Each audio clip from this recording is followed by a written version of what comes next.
Bien, bonsoir. Ce film, j'ai vu ce film au Festival d'Avignon. Godard était venu le présenter sur la grande scène. Il y avait un Mistral de fou, c'est-à-dire que l'image vibrait, si vous voulez. C'était comme si c'était projeté sur une voile de bateau. Oui, oui, mais la chinoise, ça marchait bien. C'était un truc comme ça. Et le lendemain matin, Godard rencontrait le public. Et c'était Jean Douché qui animait le débat, la rencontre. Moi, Jean Douché, à l'époque, je le connaissais juste par ses écrits, quoi. Et donc, et j'avais fait des photos, je me souviens, de Douché et Godard.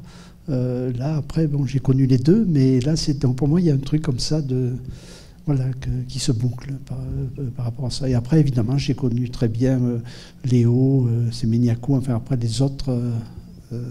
c'est des gens après. Mais quand je voyais ce film, je ne savais pas du tout que j'allais faire des choses dans le cinéma, enfin que j'allais rencontrer des gens de cinéma après, quoi. J'étais juste étudiant et voilà. Alors, par rapport à ce qui a été dit, pour moi, le vrai film 68, c'est pas celui-là. Pour moi, ça, c'est pas du tout un film 68, c'est un film de famille. Enfin, c'est un film de chambre, très doux, extrêmement agréable, enfin, alors que celui qu'on a vu au week-end, lui, c'est un film flamboyant. Enfin, c'est-à-dire que pour moi, la métaphore de mai 68, c'est Week-end. Ça, c'est une sorte de... C'est un film très étrange, très pur, très simple, vous allez voir. Et ce film doit beaucoup, évidemment, au fait que Godard venait de rencontrer Anne Wierzinski. Et donc, il fait un peu le film pour elle, et c'est par elle qu'il est rentré en Nanterre, c'est par elle que c'est passé le plus, même si elle n'était pas du tout sensible au discours politique, surtout les maoïstes, elle venait d'un autre milieu, si vous voulez, que ça. Mais bon, quand même, on voit que le film est fait en partie pour elle. Enfin, non, c'est après, oui. Non, là, ce Godard l'avait repéré chez Bresson. En fait, et il voulait à tout prix il avait vu une photo d'elle dans le Figaro, je ne sais pas quoi. Après, il a vu qu'elle tournait chez Bresson, il a voulu à tout prix la rencontrer. Enfin, voilà, l'histoire est assez belle. Enfin, après, ça s'est très mal fini, puisque à la fin, elle disait des horreurs sur Godard, à la fin de sa vie, mais bon, c'est la vie, c'est comme ça. Donc voilà, c'est un film simple, c'est un film qui a été tourné sans aucun conflit, rien. Enfin, les techniciens qui d'habitude voyaient toutes les tensions qu'il y avait sur le temps de Godard, là disaient c'était totalement apaisé, tout allait bien, il n'y a pas eu le moindre problème. Comme d'habitude, c'est tourné en très très peu de temps, 20 jours, donc c'est quand même costaud. Mais l'essentiel des scènes, vous allez voir, sont dans l'appartement que Godard avait repeint. Godard, dans ce film, il considère qu'il est autant artiste sur les murs ou que artiste de cinéma. C'est-à-dire qu'il faisait tout. C'est lui qui faisait les assemblages de photos, de textes, etc. En gros, quoi. Sauf j'en parlerai après, l'immense truc qui va d'une pièce à l'autre. Ça, c'est l'ex de Bruges. Voilà, donc... et il y a des installations. Il est très en avance sur les installations, notamment le plan qu'on a vu là, c'est-à-dire il s'est servi du petit livre rouge comme d'un pur objet esthétique et de couleur. Il fait par exemple, il met plein de petits livres rouges, il fait apparaître une tête derrière. Il s'est servi du rouge, mais ça depuis longtemps. Il s'est servi des livres pour construire des installations. Donc c'est un film assez installé, enfin assez installé au sens de l'installation, et c'est un film totalement dans le tournage. En gros, quand Godard tournait, il ne savait pas où il allait mettre les plans. C'est pas du tout un film qui est linéaire et écrit. C'est-à-dire que Godard, il dit, quand je suis arrivé au montage, je faisais à peu près ce que je voulais, à part 2 ou 3 scènes. Mais en gros, donc il avait un stock comme ça de plans qui était extrêmement variable, enfin, donc il pouvait faire là. Donc c'est l'aboutissement de quelque chose qu'il a commencé avec Une femme mariée, c'est-à-dire tourner des films sans avoir en tête, au moment où il les tourne, le scénario. Enfin, le scénario, il l'a, mais la continuité des scènes. Et bon, voilà, donc, et du coup, il est d'une liberté absolue après pour faire le montage. Bon, mais on parlera de tout ça après. Bon, c'est un drôle de film, en le revoyant comme ça. En tout cas, c'est évident que ça n'a rien à voir avec ce que va être mai 68, puisque là, c'est plutôt la ligne italienne, enfin, c'est plutôt la ligne Brigade Rouge, terrorisme, on tue des gens. C'est le contraire, d'une certaine façon, de ce que va être tout de suite après mai 68. Et je trouve que c'est un film assez drôle sur le marxisme-léninisme, c'est-à-dire qu'on voit bien que Godard n'est pas en train d'y croire, de nous faire la leçon. Il s'amuse. Enfin, il y a un côté enfantin assez souvent dans le film qui est lié aussi à la jeunesse des personnages. Souvent. Et du coup, c'est... Comment dire? Après, Godard va faire des films beaucoup plus sérieux à l'époque militante. Là, c'est de la curiosité, mais c'est pas sérieux. Il n'adhère pas aux thèses maoïstes à ce moment-là, c'est évident. Ça va venir, mais c'est pas encore le moment. Effectivement, il vient juste de découvrir ça, lui, puisque Anne Wierzinski, donc, d'abord, l'appartement, c'est où il vivait avec elle. C'était l'appartement qu'ils avaient loué un an, à Boursellier toujours, qui revient tout le temps à cette époque-là. Et donc ils ont vécu là, c'est leur appartement, et Godard décide qu'ils vont tourner le film là. Ça veut dire que les techniciens, les acteurs, venaient tourner chez Godard. C'est pas pareil que de tourner dans un appartement, disons, de location, avec un peu de gêne parfois, puisque Godard et Wierzinski allaient se parler, et eux, ils ne savaient pas trop quoi faire, ils ne savaient pas trop comment attendre que ça se passe. Donc il y avait mais par contre, il y avait un très bon climat. C'est-à-dire, Godard dit que tout le monde a été...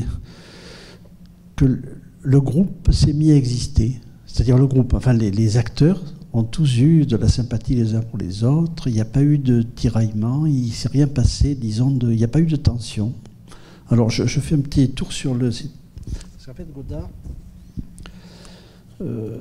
dit qu'en gros, il a voulu faire comme dans les bas-fonds de Gorky, c'est-à-dire prendre 5 personnages qui représentaient des couches sociales différentes. Donc c'est un peu systématique. Alors... Véronique, c'est-à-dire Anne Wierzinski, elle est étudiante en philo à Nanterre, et c'est la vérité. C'est-à-dire que Wierzinski, elle avait échoué au bac, elle le dit d'ailleurs dans le train, elle avait échoué au bac en juin, et l'été, elle a suivi des cours justement avec celui avec qui elle va dialoguer dans le train, avec Francis Janson, et à la rentrée, elle s'est inscrite au cours avec Janson, mais Godard était devenu ami aussi avec Janson, si vous voulez. Donc il y avait une vraie connaissance de ça. Alors Séméniaco, lui... Oui, alors, Wierzinski, il y a un truc qui lui est resté là, quoi, parce qu'après, il en a beaucoup parlé, c'est quand Godard lui fait dire l'État ferait mieux de donner de l'argent à Boursellier et à Planchon, plutôt que de donner aux homosexuels de la comédie française. Elle, ça lui est resté là. Alors c'est très bizarre, hein, parce que Godard, la nouvelle vague était très hétéro. À part Doucher, à part, si vous voulez, quand même, c'était vraiment... Enfin, l'idéologie dominante de la vague, c'était hétéro. Mais Godard n'était pas spécialement homophobe. Pourquoi est-ce qu'il a écrit ça? Parce qu'en fait, tous les textes sont écrits, hein, mis à part parfois les entretiens, si vous voulez. C'est-à-dire que il y a eu très peu de liberté d'écrire, et Godard leur avait dit de lire Le Petit Livre Rouge et tout ça, tout le monde s'en foutait, sauf Léo, parce que Léo était quelqu'un de très sérieux. Léo, le soir, il allait bosser le marxisme-léninisme, que les autres, ils vivaient leur vie comme ça. Oui. Excusez-moi, juste par rapport à ça, parce qu'effectivement, en revoyant le film, ça m'a intrigué aussi cette phrase qui aujourd'hui est peut-être un peu choquante, et je me suis demandé si, connaissant pas assez l'époque, mais est-ce que c'est pas quelque chose qui se disait tout simplement à l'époque, peut-être, parce qu'il leur fait dire des choses qui répètent un peu comme des comme des perroquets, quoi. Enfin, je veux dire, ils sont tous en train de répéter une propagande, quelque chose. Est-ce que à ce moment-là, est-ce que c'est quelque chose qu'ils pensent vraiment ou quelque chose qu'ils répètent qu'ils ont. Ouais, c'est vrai que non, c'est pas ça. Ça pourrait être ça, mais quand Radvansky lui a dit, moi je veux pas dire ça, il a pris conscience que quand même ce qu'il disait, ce qu'il lui faisait dire, était quand même, voilà, pas bien. C'est-à-dire qu'il a persisté là-dedans, mais encore une fois, je pense pas que. J'ai jamais vu Godard homophobe. C'est très bizarre, en tout cas, elle, évidemment. Par rapport à ça, elle a très mal supporté cette phrase. Et après, comme toujours chez Godard, il a pris des choses de leur vie privée pour les mettre dans le film. Notamment la très belle scène où elle dit, lui il dit, je ne peux pas faire deux choses à la fois, elle met la musique, etc. Et elle lui dit, j'en ai marre de toi, j'aime plus ton visage, j'aime plus ta façon de s'habiller, etc. C'était des choses qui s'étaient vraiment dit dans le couple, dans la vie, si vous voulez. Donc là, Radvansky, elle avait l'impression qu'elle répétait quelque chose qui était un dialogue qu'elle avait dit elle-même à Godard. Alors, Michel Semegnacco, c'est comme Juliette Berthaud, il l'a rencontré à Grenoble, puisque Godard l'a rencontré à Grenoble, parce qu'il était venu présenter Masculin-Féminin dans un ciné-club. Et Semegnacco était animateur de ce ciné-club, et il était déjà photographe. Semegnacco est un photographe, il fait des livres, en fait, c'est quelqu'un et il était effectivement au PC. C'est-à-dire que quand Godard le fait venir, il le fait venir en tant que communiste. Même si au début c'est pas clair, après ça devient très clair, parce qu'il est exclu par les Mao, etc. Voilà. Et Semegnacco, après, il a fait de très belles choses. Enfin, il y a un truc assez drôle, enfin, comme ça, c'est qu'à un moment, Léo dit qu'est-ce que c'est cette revue de merde et tout, c'est la revue féminine de la CGT, et cette revue c'était la femme de Semegnacco qui la faisait. Donc c'était très je suppose que Semegnacco avait amené la revue faite par sa femme et que Godard en a profité pour dire du mal de ça. Alors dans le film, c'est le seul qui n'a pas son vrai métier, enfin puisque dans le film il est soi-disant scientifique, et il incarne, alors c'est un truc un peu à la Godard, c'est-à-dire qu'il incarne donc le PC, et du coup il est habillé de façon hyper triste, il a son pull jaune dégueulasse, en fait, sa casquette, c'est-à-dire que Godard se venge, enfin c'est pas se venge, mais voilà, il abîme quand même son image par la façon dont il l'habille. Par ailleurs, dans le film, je trouve qu'Radvansky est très mal habillé tout le temps. Alors est-ce que c'était un conflit avec Godard, parce qu'elle ne voulait pas s'habiller comme les autres, etc. Mais elle a des pantalons horriblement moches, et elle est presque toujours mal habillée. Alors je sais qu'il y a eu une fois une scène qui n'a pas été montée, parce que Godard trouvait qu'elle avait des vêtements trop grands, enfin je ne sais pas quoi. Ça veut dire qu'il y a quand même eu des conflits avec elle sur la façon dont elle s'habillait. En plus, elle était chez elle, donc elle aurait dû pouvoir s'habiller comme elle voulait. Et on sent qu'il y a un truc qui ne va pas, enfin, sur ça. Alors, Léo, évidemment, est acteur. Lui, c'est vraiment son rôle qu'il joue. Et il y a un truc assez bien, c'est que, évidemment, comme toujours, Godard donne des consignes aux acteurs avant de venir tourner. Il ne leur parle pas du personnage, ni rien. En plus, là, il n'y en avait pas.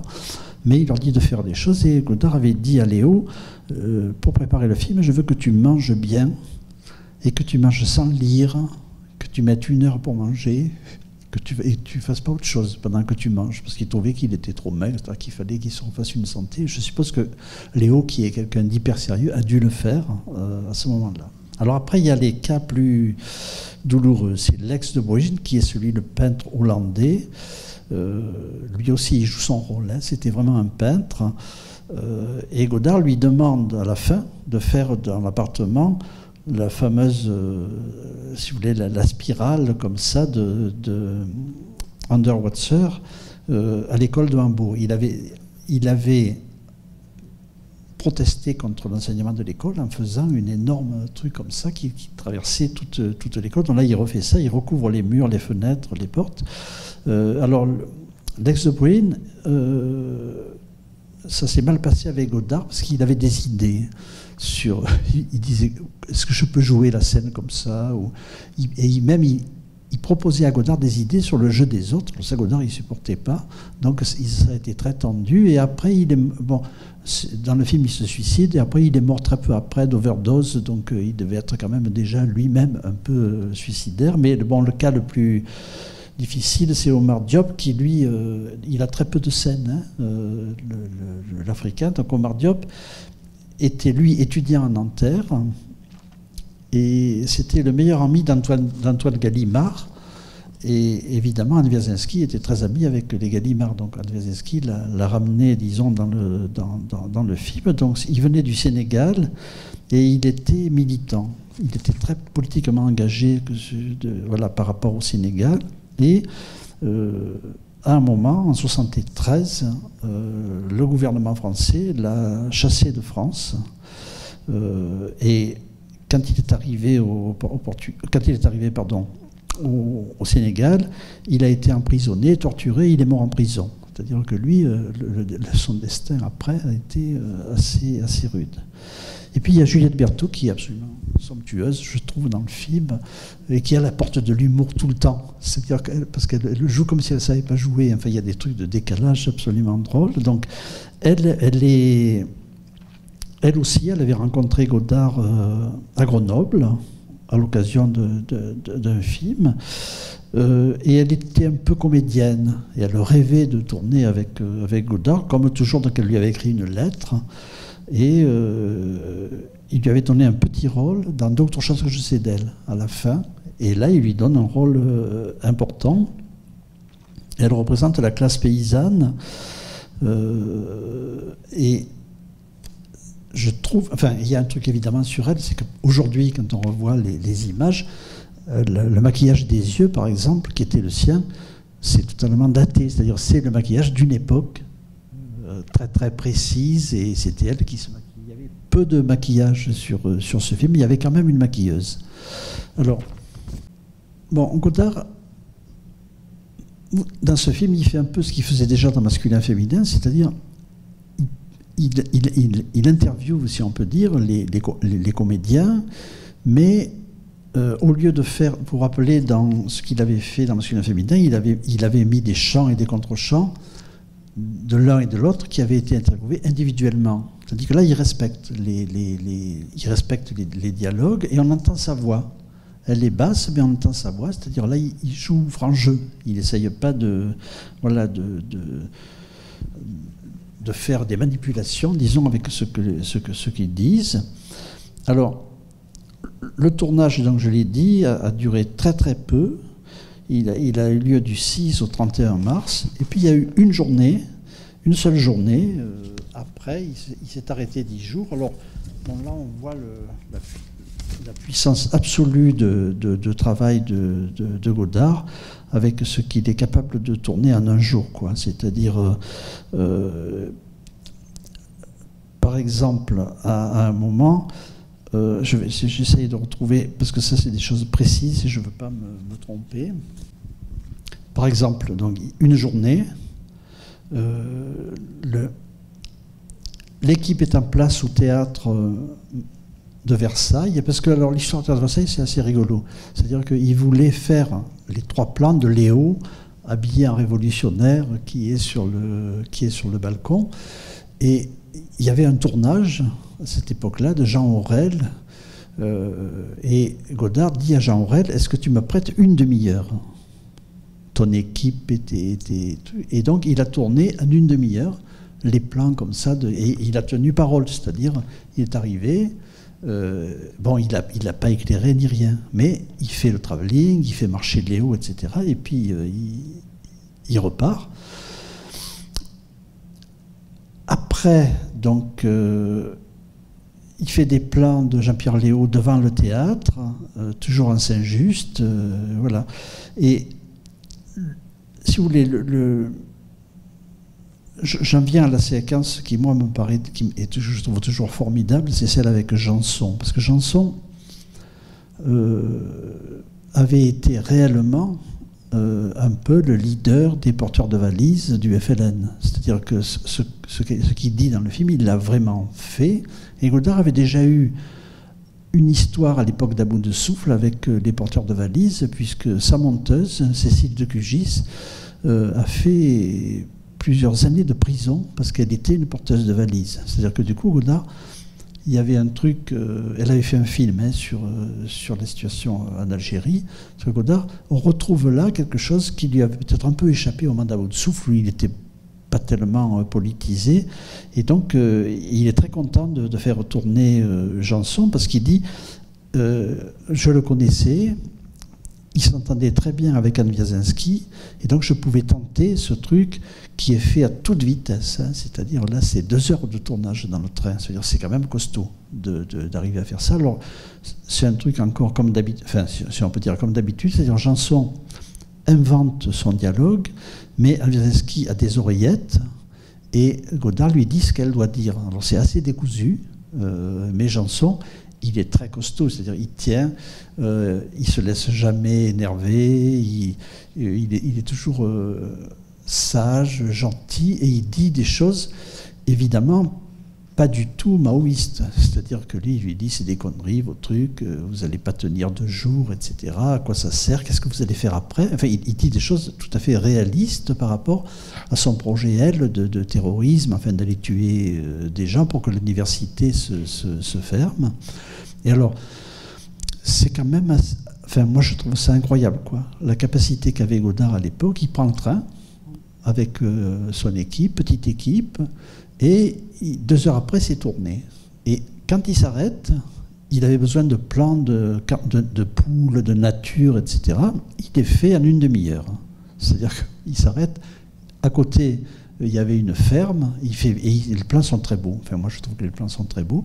Et il fait des plans un peu de nature comme ça, et il fait en même temps les plans du chantier de Nanterre, puisque Nanterre venait juste de sortir de terre à ce moment-là. C'est-à-dire que rarement quelqu'un va plus vite, quoi, que lui. Voilà, donc moi, je trouve, enfin, aujourd'hui, en revoyant le film, bon, d'abord, c'est d'une beauté plastique incroyable, quoi. Tout est beau. Anne Wiazemski est quand même une vraie sculpture, enfin, elle est absolument magnifique dans tous les plans, mais on voit qu'il la filme amoureusement, comme ça. Et c'est un film pur et dur sur l'aplat, c'est-à-dire dans ce film, tout est à plat, parce qu'il filme les murs, il filme ce qu'il y a écrit sur les murs, il filme les montages d'images qu'il a fait aux murs, et la caméra est toujours dans l'axe, à peu près, comme ça. C'est-à-dire c'est le film esthétiquement le plus pur et dur par rapport au principe des années 60, puisque l'aplat, l'esthétique des couleurs, des 3 couleurs, c'était son système, mais là ça devient, voilà, là ça y est, il est arrivé au bout de ça, après il va en sortir. C'est-à-dire là c'est peut-être la dernière fois, et c'est la quintessence, disons, de ce système godardien de frontalité à plat. Pratiquement, il n'y a pas de projecteur. Enfin, il y a des projecteurs, mais juste pour monter le diaph, c'est-à-dire il éclaire au plafond, et la lumière retombe. Il n'y a presque jamais d'effet de lumière latérale, etc., parce qu'il en a... Enfin, parce que d'abord c'était plus simple, hein, de filmer comme ça, parce que du coup il faisait ce qu'il voulait, il n'y avait pas de question de bouger, et notamment quand il fait des travelling absolument magnifiques sur celui qui parle, après on passe sur les volets, on attrape l'autre truc et tout, avec cet éclairage-là, il n'y avait aucun problème, c'est-à-dire tout le monde pouvait faire, si vous voulez, il n'y avait aucun problème d'ombre, il n'y avait aucun problème d'image, puisque toute la couleur était, enfin la lumière était absolument égale partout, et donc tout était éclairé de façon uniforme. Évidemment, ça marche ça si on a des grands contrastes de couleurs. Sinon, ça serait terne et ennuyeux. Mais lui, là, il travaille en pur coloriste, c'est-à-dire il met des taches de couleurs, et du coup, il n'a pas besoin d'avoir des effets d'éclairage. Voilà, c'est des écrans tableaux. D'ailleurs, il se sert réellement du tableau quand il y a les cours, etc., qui ont lieu dans la salle où ils se réunissent pour travailler. Voilà, bon, à vous un peu de parler. Alors, j'ai le micro, si quelqu'un veut intervenir.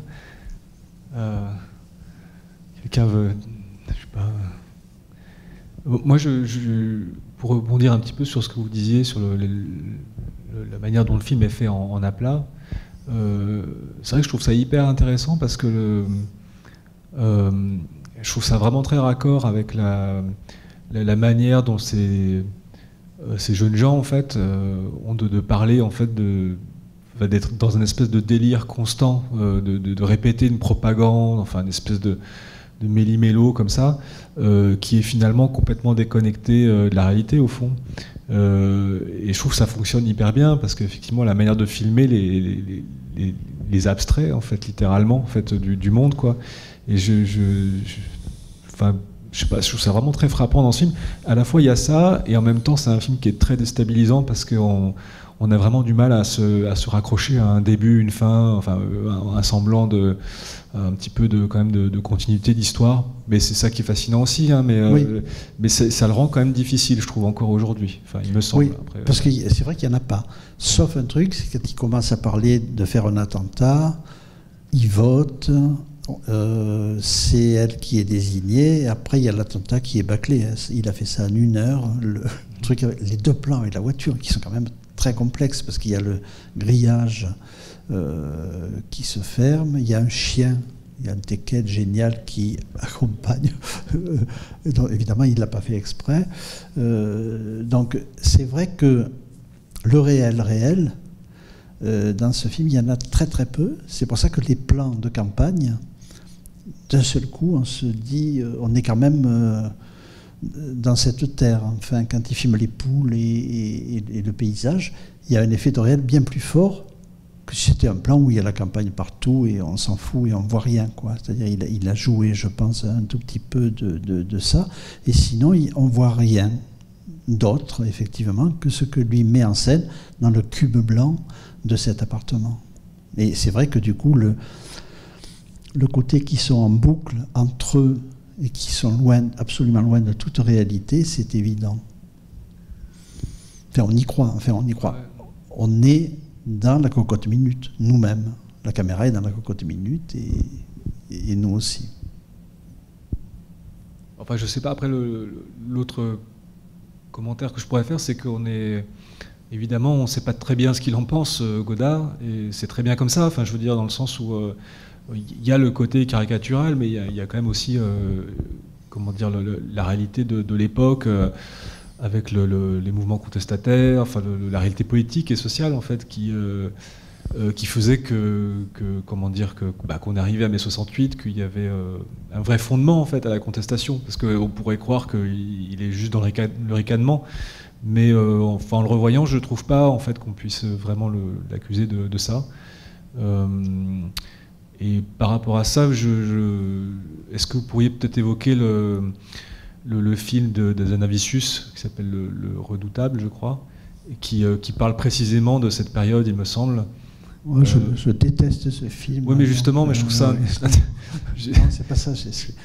Justement, mais parce que son discours à lui par rapport aux politiques, en fait, est tellement différent que il y a une incompréhension. Ce que je veux dire, c'est que peut-être que... ou de la malhonnêteté. Je suis plutôt pour la version malhonnêteté intellectuelle. Enfin, c'est un film nul sur Godard, enfin, je trouve. Mais qui est basé quand même sur les 2 livres, c'est ça, de Wierzbicki? Sur le livre de Wierzbicki, hélas, oui. Oui, non, je réponds quand même à la question. Godard, j'aime beaucoup ce film à cause de ça. On voit qu'il ne connaît pas grand-chose à ce moment-là. C'est-à-dire qu'il vient, il arrive à Nanterre parce que Wierzbicki le prend par la main et il rencontre des étudiants. Et elle n'est pas du tout... Elle, c'est une bourgeoise, je veux dire, elle n'a rien à voir avec... Elle n'est pas du tout... Mao ni rien. Elle vient de Mauriac, enfin, elle vient de sa classe sociale, et elle, c'est celle qui résiste le plus à ce que Godard lui fait dire, enfin, par rapport à ça. Et après, bon, elle, la pauvre, elle a payé cher, puisque quand, après, ils se sont mis à vivre vraiment ensemble, Godard était entré vraiment, après, fortement dans le politique. C'est-à-dire que du coup, elle dit, à la maison, j'étais jamais seul avec lui. C'est-à-dire, il y avait Gorin, il y il y avait Cohn-Bendit, tout le monde venait manger à la maison et tout. Et elle dit, j'aime bien, elle dit, et personne ne faisait la vaisselle. C'est-à-dire qu'ils étaient ensemble comme ça, ils parlaient politique, mais voilà. Et elle dit, et je pense que ça doit être vrai, c'est-à-dire elle dit, quand Godard a commencé à s'acoquiner avec Gorin et tout ça, on n'a plus eu de vie. Du coup, elle a l'impression qu'elle a tout raté, puisque elle a quand même quitté un peu son milieu pour aller avec Godard. Et après, je veux dire, par rapport à Anna Karina, évidemment, elle n'a rien eu, quoi. Et elle dit que sur le tournage, elle était très malheureuse parce qu'elle voyait que Coutard, que le technicien qui avait tourné avec Anna Karina, il a comparé, quoi. Il a comparé. Il a regardé en disant qu'est-ce que c'est, quoi. Parce qu'eux, ils avaient filmé Anna Karina. Et donc elle, évidemment, alors qu'elle est somptueusement filmée, enfin moi je trouve qu'elle est quand même d'une beauté incroyable, quoi, dans les plans de Godard comme ça. Mais voilà, elle, la pauvre, elle a tout raté par manque de synchronisme. C'est-à-dire que quand Godard s'est mis à vivre avec elle, lui, il était ailleurs. Et du coup, bon, évidemment, ça ne pouvait pas durer très, très, très, très longtemps.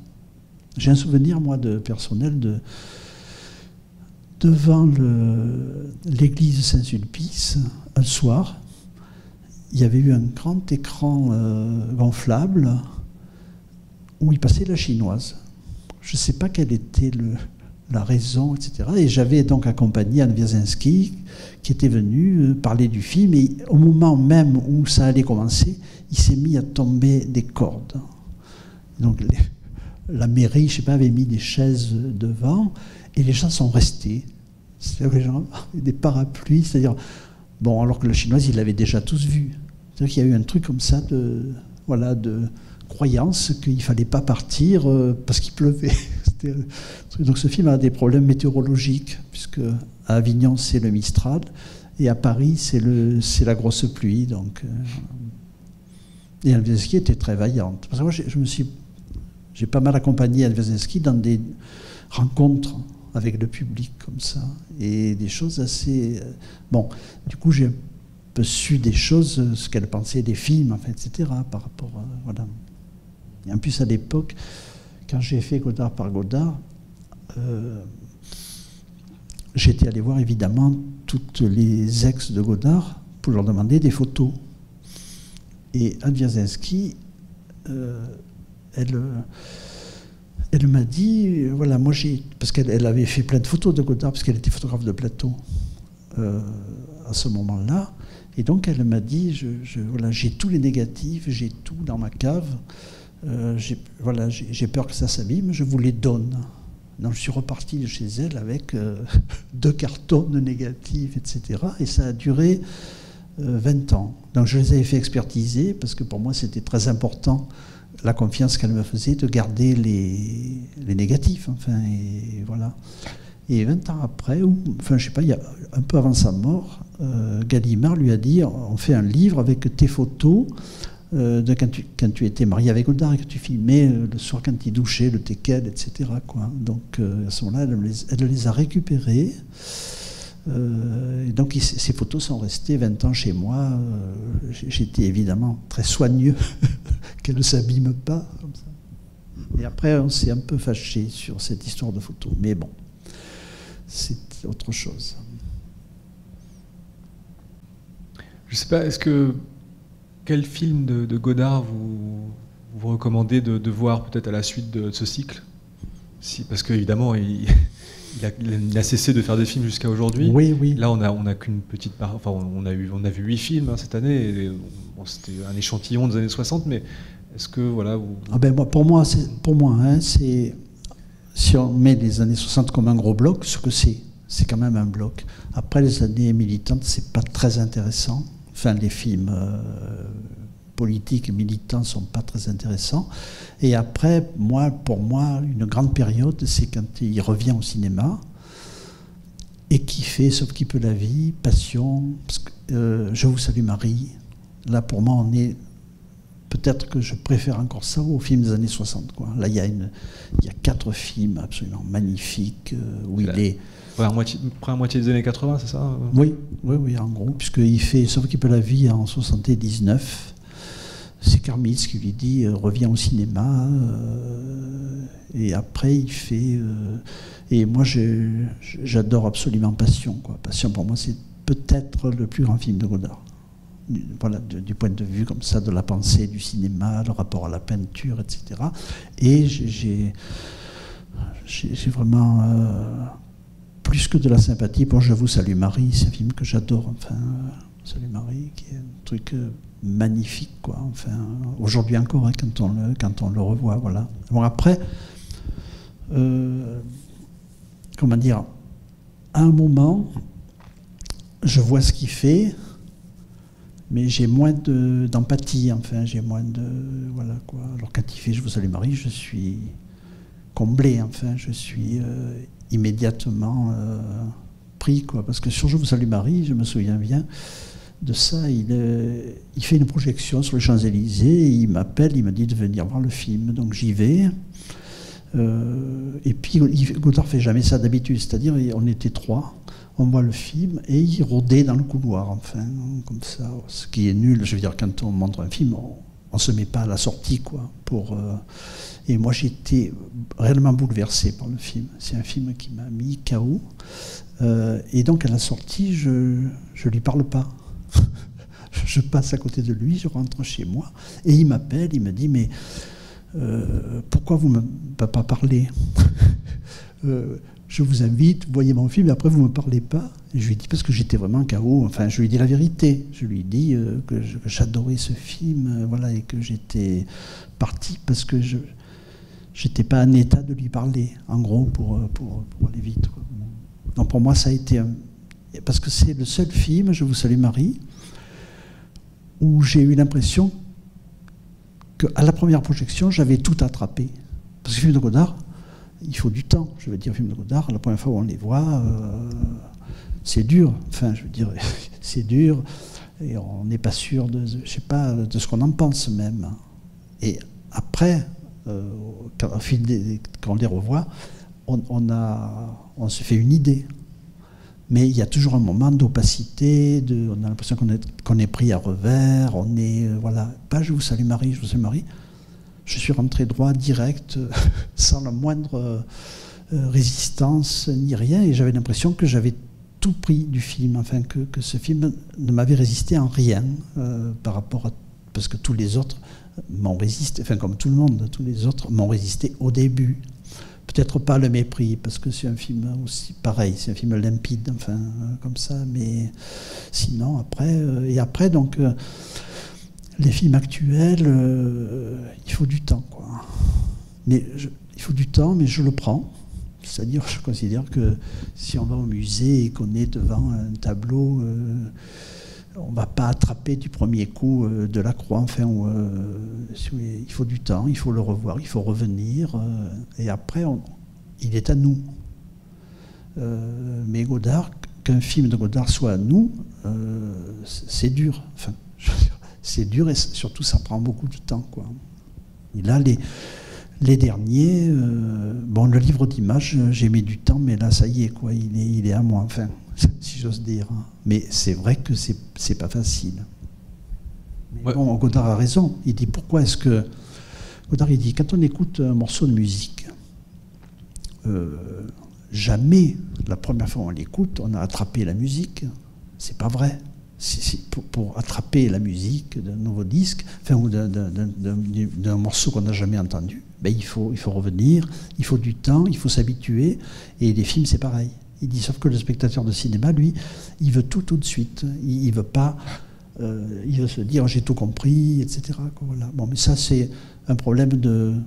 Godard met la barre très haut du cinéma. C'est-à-dire, pour les cinémas, pour lui, ça vaut la musique et ça vaut la peinture. C'est-à-dire, il n'y a pas de raison que ce soit plus facile et plus immédiat. Voilà. Il n'est pas dans ce registre-là. Et il n'a jamais été, hein, parce que quand il faisait déjà les films des années 60, certains films, tout le monde me disait, qu'est-ce que c'est, on ne comprend rien, etc. Mais aujourd'hui, maintenant...